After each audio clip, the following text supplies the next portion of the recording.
Isang mapagpalang umaga mga par, nangyayain ko ang aking biyanan na pumunta sa Real Quezon para maligo sa dagat. Umalis nga pala kami ng Pasig ay magpa 5:30 na umaga. Maliwanag na nga par nang makarating kami ng Pililla Tanay Rizal. Nagpahinga ng konti para magpalipad ng drone. Para makunan ko ang napakagandang kurbada ng kalsada dito sa Mabitak.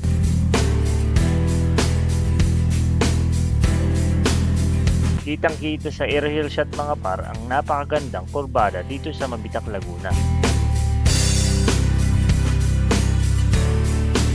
Pagkatapos nga ng nakakahilong paliko-likong kalsada sa bundok mga par ay bubungad naman sa iyo mga par ang napakalawak na palayan at napakahabang diretsong daan.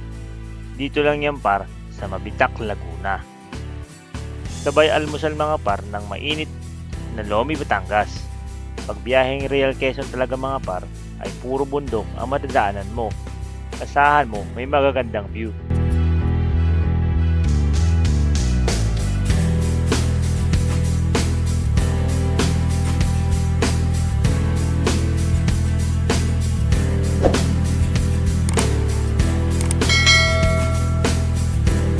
Mag-aalas 9:30 na nga kami nang makarating kami ng Real Quezon mga par. Kaya agad kami naghanap na mabibilhan ng lulutuin. Nakala ko ay mura ang mga isda rito, ngunit ubod pala ng mahal. Kaya napabili na lamang kami ng tahong at bangus.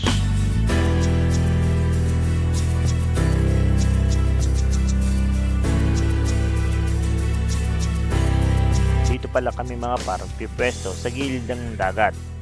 Dito na rin kami magluluto at mag-iigaw.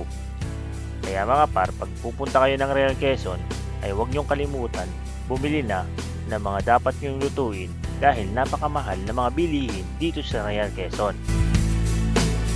Kahit gala tayo mga par, basta galawang cowboy at dagdagan mo pa ng diskarte at walang arte-arte ay makakatipid ka.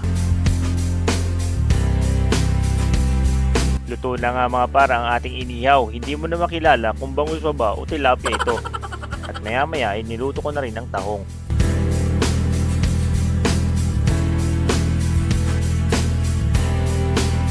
Tinikman nga ni Papa ang tahong at okay na daw ang lasa. Maya-maya ay luto na ang lahat, sakto ay may dahon na naman ng saging, kaya ito na naman ang aming ginawang pinggan.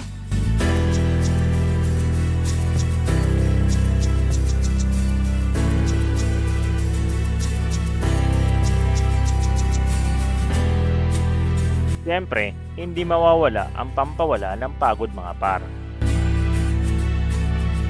Ang sarap mag-relax sa nakakapagod na buong linggong trabaho sa ganitong gandang view mga par. Huwag puro trabaho par, mag-relax ka din kahit paminsan-minsan.